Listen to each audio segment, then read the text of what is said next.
Assalamualaikum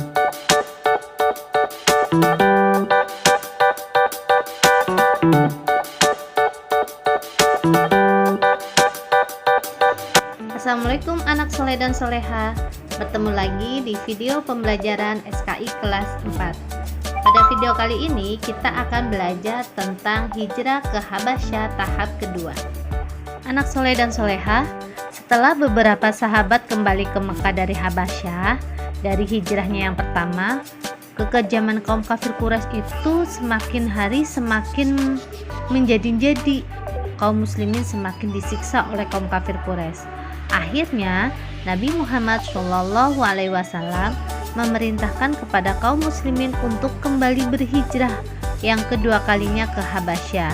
Nah, pada hijrah tahap kedua ini, rombongan kaum muslimin berjumlah 101 orang yang terdiri atas 83 orang kaum laki-laki dan 18 orang kaum perempuan. Rombongan ini dipimpin oleh sahabat Ja'far bin Abi Thalib. Perjalanan hijrah ke Habasyah pada tahap kedua ini tidak semudah perjalanan pada tahap pertama, dikarenakan kaum kafir Quraisy itu sudah mulai lebih waspada lagi untuk menggagalkan perjalanan hijrah kaum muslimin pada tahap kedua ini. Namun Allah Subhanahu wa taala memberikan jalan yang mudah untuk kaum muslimin berhijrah ke Habasyah sebelum kaum kafir Quraisy mengetahuinya. Sesampainya di Habasyah, kaum muslimin disambut dengan sangat baik oleh masyarakat dan Raja Najasyi. Mendengar hal tersebut, kaum kafir Quraisy itu sangat geram dan marah. Bahkan kaum kafir Quraisy itu semakin khawatir kalau kaum muslimin itu semakin kuat dengan perlindungan yang diberikan oleh Raja Najasyi.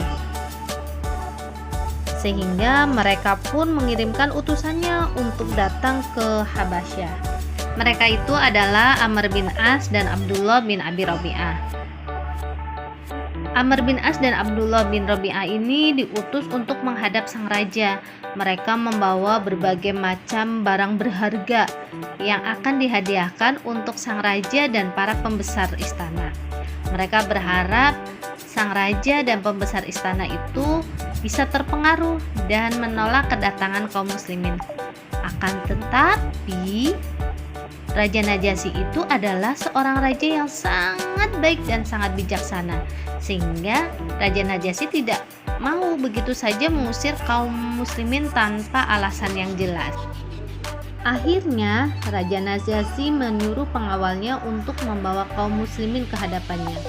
Kemudian Raja Najasyi bertanya kepada kaum muslimin, "Agama apa ini yang membuat tuan-tuan meninggalkan masyarakat tuan sendiri? Tetapi tidak juga tuan-tuan menganut agamaku atau agama yang lain?" Kemudian juru bicara kaum muslimin pun menjawab pertanyaan sang raja. "Paduka raja, ketika itu kami masyarakat yang bodoh. Kami menyembah berhala, bangkai pun kami makan. Segala kejahatan dilakukan, memutuskan hubungan kerabat, dengan tetangga pun kami tidak baik. Yang kuat menindas yang lemah. Demikian keadaan kami sampai Tuhan mengutus seorang utusannya dari kalangan kami yang sudah engkau kenal asal-usulnya. Dia jujur, dapat dipercaya, dan bersih pula. Dia mengajak kami untuk menyembah hanya kepada Allah yang Maha Tinggi, meninggalkan batu-batu dan patung-patung yang selama ini kami dan nenek moyang kami sembah. Dia menganjurkan kami untuk tidak berdusta, untuk berkata jujur, mengadakan hubungan baik dengan keluarga dan tetangga, menyudahi pertumpahan darah, serta menghentikan perbuatan yang terlarang lainnya. Dia meminta kami untuk menyembah hanya kepada Allah dan tidak menyekutukannya. Selanjutnya disuruhnya kami melakukan sholat, zakat, dan saum. Kami pun membenarkannya dan kami turut apa yang diperintahkan oleh Allah. Lalu kami sembah hanya Allah yang Maha Tinggi, tidak menyekutukannya dengan apapun juga. Segala hal yang diharamkan kami jauhi dan yang dihalalkan kami lakukan. Oleh karena itulah masyarakat kami memusuhi kami. menyiksa kami, menghasut supaya kami meninggalkan agama kami, dan kembali menyembah berhala supaya kami membenarkan segala keburukan yang pernah kami lakukan dulu. Oleh karena mereka memaksa kami, menganiaya kami, menekan kami, dan menghalang-halangi kami dari agama kami, maka kami pun keluar pergi ke negeri Tuhan ini. Tuhan jugalah yang menjadi pilihan kami. Senang sekali kami berada di dekat Tuhan dengan harapan di sini tidak ada penganiayaan lagi. Raja Najasyi pun mendengarkan apa yang disampaikan oleh Ja'far dengan penuh kesungguhan. Setelah Ja'far selesai menjelaskan, kemudian Raja Najasyi pun bertanya kepada Ja'far, "Adakah ajaran Tuhan yang dibawanya itu dapat Tuhan bacakan kepada kami?" tanya Raja Najasyi. Lalu Ja'far pun membacakan Al-Quran, yaitu surat Maryam. Mendengar isi surat Maryam tersebut, Raja Najasyi dan para pembesarnya sangat terkejut karena ayat-ayat Al-Quran tersebut membenarkan isi kitab Injil, sehingga mereka tidak percaya dengan utusan kaum kafir Quraisy dan menyuruh mereka meninggalkan istana. Kaum muslimin pun saling memandang dan mengucapkan syukur. Akan tetapi usaha Amr bin As dan Abdullah bin Abi Rabi'ah tidak berhenti di situ saja dalam meyakinkan Raja Najasyi. Keesokan harinya, Amr bin As dan Abdullah bin Abi Rabi'ah berupaya meyakinkan sang raja bahwasanya ajaran yang dibawa oleh kaum muslimin ini adalah ajaran yang tidak benar. Akan tetapi dengan tenangnya Ja'far menjelaskan perihal apa yang disampaikan oleh Amr bin As dan Abdullah bin Abi Rabi'ah. Akhirnya Raja Najasyi sangat berbinar-binar setelah mendengar apa yang dijelaskan oleh Ja'far.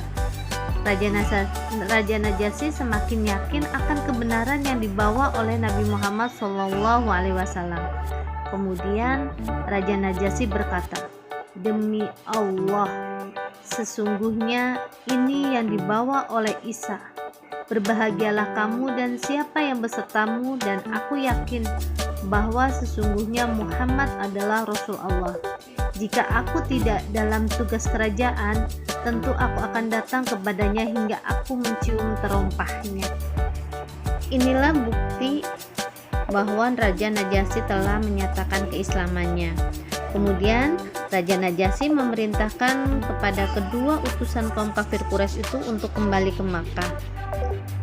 Amr bin As dan Abdullah bin Abi Rabi'ah merasa kecewa dengan apa yang menjadi keputusan raja. Akhirnya mereka kembali ke Mekah dengan perasaan yang semakin kesal dan semakin marah karena Raja Najasyi telah berjanji akan melindungi kaum muslimin di negerinya. Semua hadiah yang mereka bawa untuk dihadiahkan kepada raja pun dikembalikan oleh Raja Najasyi. Demikianlah video pembelajaran tentang hijrah ke Habasyah tahap yang kedua. Sampai di sini dulu pembelajaran kita hari ini. Wassalamualaikum warahmatullahi wabarakatuh.